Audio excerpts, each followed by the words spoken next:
Assalamualaikum warahmatullahi wabarakatuh. Hari ini kita akan belajar materi tentang report text, gitu ya. Oke, di sini ada pengertian dari report text itu sendiri. Jadi apa sih sebenarnya text report itu, gitu ya. Jadi report text atau text report, gitu ya, adalah salah satu jenis teks dalam bahasa Inggris yang menjelaskan detail suatu objek. Nah, detail dalam teks ini adalah detail ilmiah yang meliputi penjabaran objek, baik fisik maupun non-fisik, dari fakta-fakta ilmiah tentang objek tersebut. Jadi sebenarnya hampir sama dengan teks deskripsi atau descriptive text, gitu ya. Nah, di sini what is the purpose? Apa sih sebenarnya tujuan dari text report itu sendiri?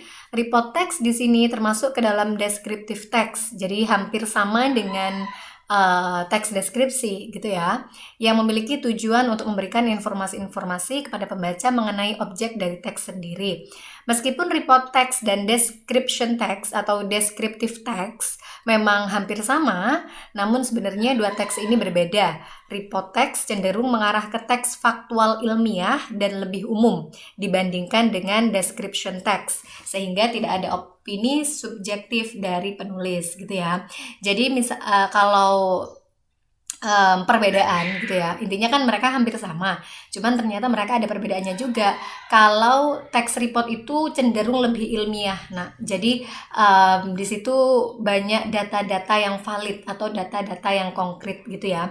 Tapi kalau teks deskripsi itu kan biasanya lebih ke opini penulis sendiri, gitu. Kalau report tidak bersifat objektif sesuai dengan data-data yang ada, gitu ya, karena teksnya lebih bersifat ilmiah, gitu ya.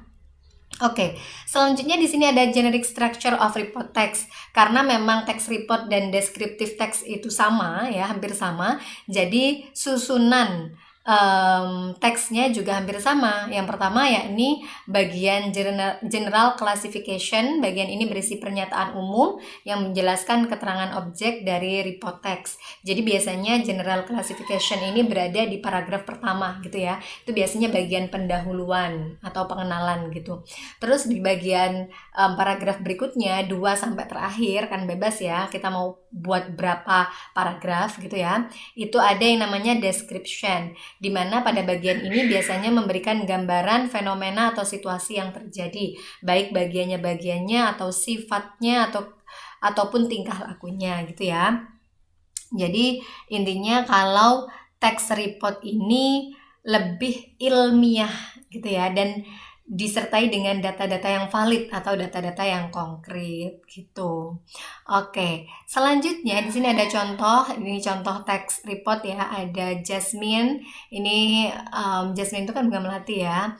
Ini penulis mengangkat teks berupa judulnya berupa bunga melati atau Jasmine. Ini di paragraf pertama, Jasmine is an evergreen semi-fine shrub. Native ini merupakan, sampai sini ya, ini merupakan paragraf pertama itu merupakan general classification-nya atau pendahuluannya. Apa sih sebenarnya bunga melati itu, gitu. Terus di bagian paragraf 2, 3, dan 4 itu merupakan description-nya, gitu. Merupakan penjelasan-penjelasan terkait bunga jasmine itu sendiri yang sesuai dengan fakta-fakta, gitu. Oke. Ini juga di sini ada terjemahannya ya. Ini disebutkan di sini kan tinggi tanaman satu ini atau tinggi tanaman bunga melati itu bisa mencapai 3 meter sampai 2 meter. Terus daunnya berwarna hijau oval dan memiliki 5 sampai 9 selebaran, masing-masing panjangnya mencapai 2,5 cm. Ini merupakan contoh dari teks report itu sendiri karena menyebutkan data-data yang konkret atau data-data yang valid, gitu. Oke, mungkin ini saja yang bisa Miss Nawa sampaikan. Nanti untuk tugasnya bisa langsung dicek di e-learning, gitu ya. Oke, terima kasih. Assalamualaikum warahmatullahi wabarakatuh.